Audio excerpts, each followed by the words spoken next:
মিশরে ওমরে ফারুক রাদিয়াল্লাহু তাআলা আনহু আমর ইবনুল আসকে গভর্নর করে পাঠালেন। সেখানে আমর ইবনুল আসের ছেলে একটা প্রতিযোগিতায় রানার আপ হয়েছে। এক মিশরি সেখানে চ্যাম্পিয়ন হয়েছে। রানার আপ বুঝতে পেরেছেন তো? রানার আপ সেকেন্ড হয়েছে, এক মিশরি হয়েছে চ্যাম্পিয়ন প্রথম। কিন্তু গভর্নরের ছেলে ও জিততে পারে নাই। ও রাগে ওই মিশরির গায়ের মধ্যে কয়েকটা লাঠি দিয়ে বাড়ি মেরেছে। মিশরি যে মদিনাতে ওমরে ফারুকের কাছে বিচার দিলেন, আপনার গভর্নরের ছেলে অন্যায়ভাবে আমার গায়ে হাত তুলেছে।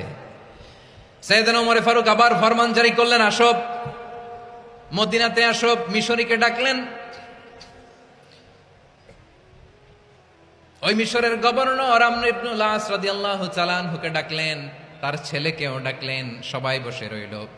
আমর ইবনুল আস রাদিয়াল্লাহু তাআলা আনহু মাথা নিচু করে বসে আছেন, লজ্জায় কাচুমাচু। হায় হায়, আজকে আমার ছেলের কারণে আমিরুল মুমিনিন খলিফাতুল মুসলিমিন ওমরে ফারুকের কাছে আমি জনসম্মুখে লজ্জিত হচ্ছি।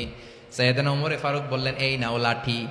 গভর্নরের ছেলে তোমার মাথার মধ্যে যতগুলো বাড়ি মেরেছে, আজকে জনসম্মুখে তুমি অতগুলা বাড়ি মারো। মিশরি বলে, থাক, আপনি যে ডেকে আনছেন সবার সামনে এটা বলছেন, এতেই আমি খুশি। আল্লাহু আকবার।